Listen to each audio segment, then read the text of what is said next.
ભાજપના ઉમેદવાર મુકેશ દલાલ બિનહરીફ થવા પર ભાજપના પ્રદેશ પ્રમુખ સી.આર. પાટીલે શુભેચ્છાઓ આપી હતી અને કહ્યું કે વડાપ્રધાન નરેન્દ્ર મોદીએ આ જીત અમે અર્પણ કરીએ છીએ. આ જીત દેશની સૌ પ્રથમ જીત છે. કોંગ્રેસે ખોટા આક્ષેપો કર્યા હતા, વહીવટી તંત્ર પર ગેરસમજ ઊભી કરવા પ્રયત્ન કર્યા હતા, પરંતુ તેમાં તેમની જીત થઈ ન હતી. સુરત સિવાયની બાકીની 25 સીટો પણ જીતને તમામ 26 કમળ મોદી સાહેબને અર્પણ કરવાના છીએ. જે સમર્થન પ્રાપ્ત થાય છે તેના કારણે કાર્યકર્તાઓ ઉત્સાહમાં છે. મોદી સાહેબની ગેરંટીમાં સૌ કોઈને વિશ્વાસ છે. ગુજરાત મોડલ બાદ દેશનું મોડલ લોકો સામે મૂક્યું છે.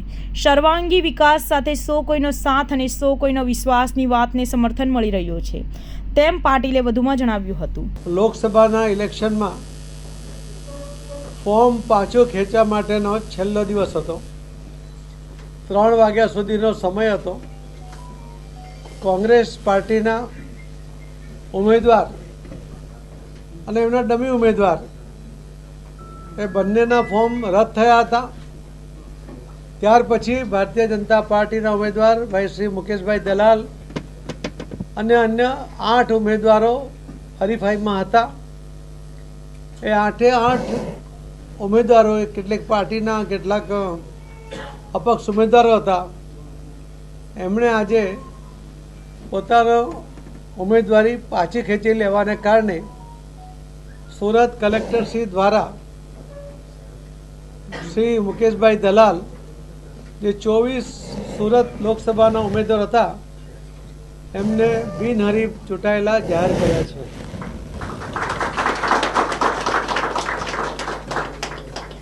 હું આપ સૌના માધ્યમથી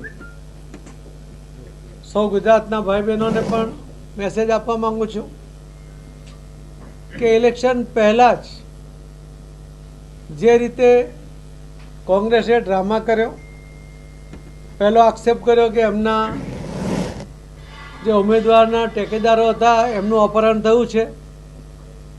ઉમેદવારે પોતે એ વાતનું ખંડન કર્યું. એમણે ખોટી રીતે પણ ખૂબ પ્રેશર લાવવાનો વહીવટી તંત્ર ઉપર પ્રયત્ન કર્યો. મીડિયા દ્વારા પણ એમણે ગેરસમજો ઊભી કરવાનો પ્રયત્ન કર્યો. પરંતુ આજે સચ સામે આવ્યું છે. ભારતીય જનતા પાર્ટીના ઉમેદવાર શ્રી મુકેશભાઈ દલાલ બિનહરીફ 24 સુરત લોકસભામાં એ જાહેર થયા છે. હું શ્રી મુકેશભાઈ દલાલ એમને અને સૌ કાર્યકર્તાઓને ખૂબ ખૂબ અભિનંદન આપું છું.